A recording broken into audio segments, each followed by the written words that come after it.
பூஜை அறை எப்படி வச்சுக்கணும், எப்படி பூஜை பண்ணணும், என்னென்ன பூக்கள் பயன்படுத்தணும், நெய்வேத்தியத்துக்கு என்ன அப்படின்னு நம்ம நெறைய சொல்லியிருக்கோம். ஆமா. இன்னைக்கான விஷயம் என்னன்னா, பூஜை அறையில் வைக்கவே கூடாத ஒரு 5 பொருட்கள் அப்படின்னா எத சொல்லுவீங்க? ஏன் அதெல்லாம் இருக்கு? ஒரு சின்ன ஒரே ஒரு ஷெல்ஃபில் நீங்கள் பூஜை சாமான் வச்சுருந்தாலும் சரி, பெரிய பூஜை ரூம் வச்சுருந்தாலும் சரி, வைக்கக்கூடாத 5 பொருட்கள் இவங்க சொன்னாங்க.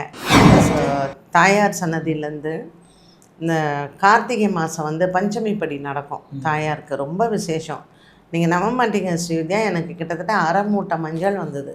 மஞ்சள் கண்டிப்பாக எல்லாருக்கும் தேவை மேம். ஏன்னா நிறைய பேர் இந்த மாதிரி பூக்கள், திரி, இந்த மாதிரி விஷயங்களை என்ன பண்ணுறதுன்னு யோசிச்சுக்கிட்டே இருப்பாங்க. அது மாதிரி கோவில்லேருந்து வர பிரசாதங்கள் இதெல்லாம் வந்து.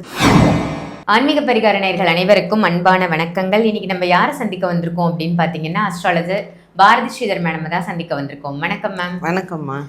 நிறைய பூஜை முறைகளை பற்றி நீங்கள் சொல்லியிருக்கீங்க மேம். அதே மாதிரி அஸ்ட்ராலஜி ரீதியாகவும் நம்ம பேசியிருக்கோம், அறிவியல் ரீதியாகவும் நம்ம பேசியிருக்கோம். இன்னைக்கு பூஜை அறை ரிலேட்டடான ஒரு டாபிக் தான் மேம். பூஜை அறை எப்படி வச்சுக்கணும், எப்படி பூஜை பண்ணணும், என்னென்ன பூக்கள் பயன்படுத்தணும், நெய்வேத்தியத்துக்கு என்ன அப்படின்னு நம்ம நிறைய சொல்லியிருக்கோம். இன்னைக்கான விஷயம் என்னன்னா, பூஜை அறையில் வைக்கவே கூடாத ஒரு 5 பொருட்கள் அப்படின்னா எதை சொல்லுவீங்க? ஏன் அதெல்லாம் இருக்கக்கூடாது? ஆன்மீக பரிகார நேயர்களுக்கு எப்பொழுதும் போல என்னுடைய அன்பான வணக்கங்கள். ஸ்ரீவித்யா, நான் நினைக்கிறேன் உன்னோட சேனலில் நான் ராசி பலனே சொன்னது கிடையாது.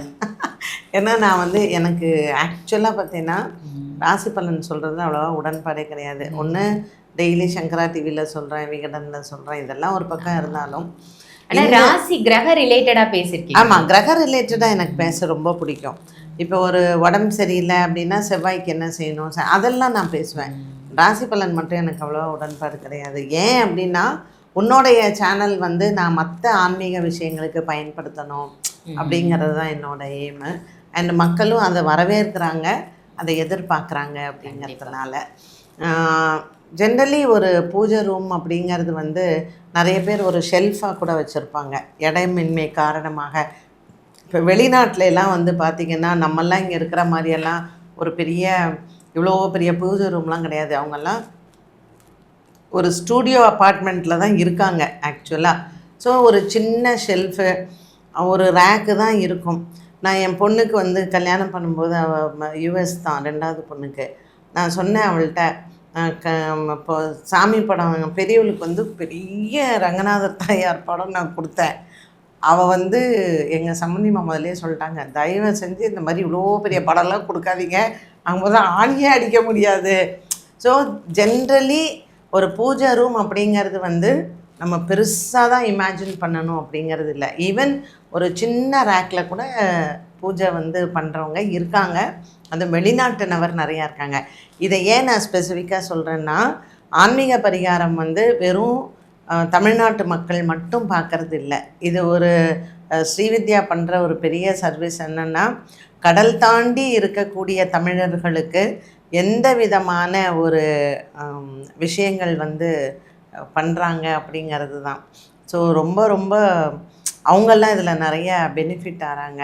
அதனால தான் நான் அவங்களுக்கும் சேர்த்து நான் வந்து சொல்கிறேன். ஸோ நீங்கள் ஒரு சின்ன ஒரே ஒரு ஷெல்ஃபில் நீங்கள் பூஜை சாமான் வச்சுருந்தாலும் சரி, பெரிய பூஜை ரூம் வச்சுருந்தாலும் சரி, வைக்கக்கூடாத 5 பொருட்கள் இவங்க சொன்னாங்க. ஃபஸ்ட்டு, எவர் சில்வர் சம்மந்தப்பட்ட எதுவுமே வைக்காதீங்க. இப்போ நம்ம வந்து விபூதி குங்குமம்லாம் ஒரு டப்பாவில் போட்டு வைக்கிறோன்னு சொல்லிட்டு சின்னதாக எவர் சில்வரில் போட்டு வைப்போம். எவர் சில்வர் அப்படின்னாலே ஒரு இரும்பு அப்படிங்கிறது வந்து சனீஸ்வரனுடைய அம்சம் இரும்பில். அதனால் நம்ம என்ன பண்ணுவோம், மகாலட்சுமி வரணும்னு எல்லா பூஜையும் பண்ணுறோம்.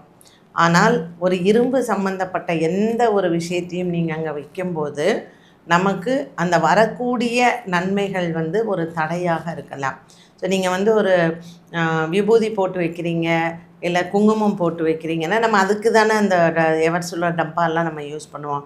ஸோ நீங்கள் அந்த மாதிரியான டப்பாவை வேறு ஏதாவது ஒரு இடத்துல நீங்கள் வச்சுக்கோங்க. பூஜை ரூமில் அந்த ஷெல்ஃபில் விளக்கு பக்கத்தில் இல்லை சாமி கும்பிட்ற இடத்துல அதை வைக்காதீங்க. இல்லை நான் அந்த இடத்துல தான் டெய்லி சாமி கும்பிடும் போது விபூதி இட்டுப்பேன் அப்படின்னா, இப்போ நிறையா வந்திருக்கு, பித்தளையில் வந்திருக்கு, வெங்கலத்தில் வந்திருக்கு. அது மாதிரி நீங்கள் மாற்றிக்கோங்க. உங்களுக்கு எவர் சில்வர் இல்லாமல் வேறு எதுனாலும் வைக்கலாம். மரத்தில் எல்லாம் அழகாக வந்திருக்கு. அந்த மாதிரி நீங்கள் வாங்கி வச்சுக்கோங்க. ரெண்டாவது நம்ம அந்த இதில் வந்து இருக்கக்கூடாத ஒன்று அப்படின்னு பார்த்தீங்கன்னா காஞ்ச பூவு, அழுகுன எலுமிச்சம்பழம். இப்போ கோவில்லேருந்தெல்லாம் கொண்டாந்து ஒரு குப்பை மாதிரி அப்படியே போட்டு வைப்போம். அது தயவு செஞ்சு பண்ணாதீங்க. இது எல்லாமே வந்து நமக்கு வரக்கூடிய ஒரு பாசிட்டிவ் எனர்ஜியை தடைகளாக பண்ண வைக்கும் இது. ஸோ பழைய பூ இருந்துச்சுன்னா எடுத்துருங்க. பழைய எலுமிச்சம்பழம் கோவிலேருந்து கொண்டு வந்து கொடுக்குற எலுமிச்சம்பழம் வச்சுருங்க. மூணாவது வந்து பார்த்திங்கன்னா, உங்களுக்கு நீங்கள் கோவிலுக்கு போகும்போது கழுத்தில் மாலை போடுவாங்க. நீங்கள் ரொம்ப முக்கியப்பட்டவங்க அப்படின்னா கோவிலில் வந்து கழுத்தில் மாலை போடுவாங்க. அந்த நமக்கு கழுத்தில் போட்ட மாலையை நம்ம கொண்டாந்து சாமி ரூமில் வைக்கக்கூடாது. அந்த கழுத்தில் போட்ட மாலை வீட்டு வாசலில் போடணும். கேட்டில் தான் நீங்கள் வந்து போடணும். ஸோ அந்த மாதிரியான நம்ம உபயோகப்படுத்தி நமக்கு கோவிலில் கழுத்தில் போட்டது அந்த மாதிரியான விஷயங்கள் திருப்பி வந்து நீங்கள் சாமி ரூமில் வைக்கக்கூடாது. நாலாவது வந்து பார்த்திங்கன்னா, நமக்கு வந்து ரொம்ப குங்குமம்லாம் வண்டு வந்து கோவிலேருந்து எடுத்துகிட்டு வந்து வச்சு ரொம்ப அந்த மஞ்சள் எல்லாம் வந்து பார்த்திங்கன்னா ரொம்ப உளுத்து போய் இருக்கும். ஸோ அந்த மாதிரி எதுவுமே எக்ஸ்பயர் ஆன விஷயங்கள், நமக்கு பயன்படாத விஷயங்கள் இதை வைக்கவே வைக்காதீங்க. ஏன்னா ஜென்ரலி கோவிலெல்லாம் அந்த தாம்பூலம் கயிறு கொடுப்பாங்க, மஞ்சள்லாம் டப்பாவில் கொடுப்பாங்க. இது எல்லாத்தையும் நம்ம வந்து சேர்த்து வைப்போம். அது பார்த்திங்கன்னா அப்படியே வண்டு பூச்சி ஓடிட்டுருப்போம் அந்த இடத்துல. ஸோ அந்த மாதிரியான விஷயங்கள் வைக்காதீங்க. சரி, இதெல்லாம் எப்படி மேடம் நான் டிஸ்போஸ் பண்ணுறது அப்படின்னா, உங்கள் வீட்டில் செடி இருந்ததுன்னா அந்த மஞ்சள் குங்குமம் எல்லாத்தையும் செடிகளுக்கு போட்டுருங்க. நம்ம காலில் மிதிப்படாத இடங்கள்ல இது எல்லாத்தையுமே நம்ம டிஸ்போஸ் பண்ணலாம். அண்டு 5 சொல்லிட்டேன் ஸ்ரீவித்யா? சொல்லிட்டீங்க மேம். இதில் மிகப்பெரிய ஒரு சந்தேகம் எல்லாருமே அடிக்கடி கமெண்ட்ஸில் கேட்கறது என்னன்னா, டெய்லி விளக்கேற்றுறாங்க மேம், அந்த விளக்கோட திரிகளை என்ன பண்ணுறது? திரி இருக்காது, அதான் எரிஞ்சிருமே மொத்தம். ஒரு சில இத்தனோண்டு தான் இருக்கும். அதெல்லாம் நம்ம தாராளமாக குப்பையில் போட்டுடலாம். அதெல்லாம் தாராளமாக போடலாம். பட் ஜென்ரலி திரி வந்து ரொம்ப நமக்கு இருக்காது, எரிஞ்சிடும். நம்ம இத்தனோண்டு இருக்கும்போது எடுத்துடுறோம் இல்லையா, ஏன்னா உள்ள அது வெளியில் நீட்டுக்காதுன்னு சொல்லிட்டு எடுத்துருவோம்.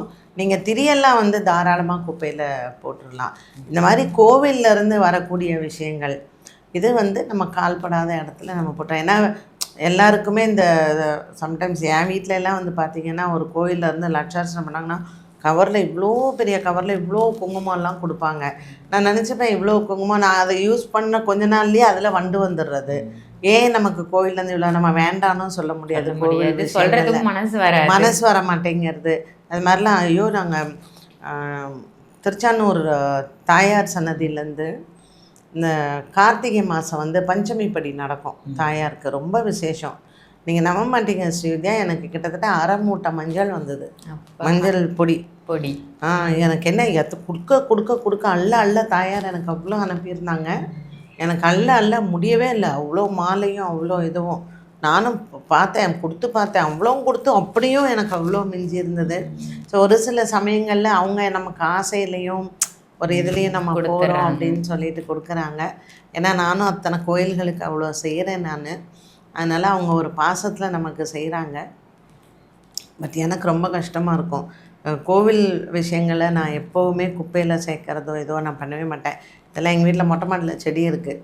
அதனால் கொஞ்சம் கொஞ்சமாக செடியில் தண்ணியில் கரைச்சி செடியில் வந்து ஊற்றிடுறது. ஆனால் இது கண்டிப்பாக எல்லாருக்கும் தேவை மேம். ஏன்னா நிறைய பேர் இந்த மாதிரி பூக்கள், திரி, இந்த மாதிரி விஷயங்களை என்ன பண்ணுறதுன்னு யோசிச்சுக்கிட்டே இருப்பாங்க. அது மாதிரி கோவில்லேருந்து வர பிரசாதங்கள் இதெல்லாம் வந்து தயவு செஞ்சு குப்பையில் போடாதீங்க. ஏன்னா சொல்லுவாங்க, பாழா போகிறது பசு வயிற்றுல அப்படின்ட்டுன்னு. ஸோ உங்கள் வீட்டு பக்கத்தில் மாடுகள் இருந்துச்சுன்னா மாடுகளுக்கு அதை உணவாக கொடுத்துருங்க. Super ma'am. ரொம்ப ஒரு நல்ல பதிவு. இன்னைக்கு பூஜை ரூமை பற்றி ஒரு ஸ்பெஷலான பதிவாக கொடுத்துருக்கீங்க. நன்றி. Thank you ma'am.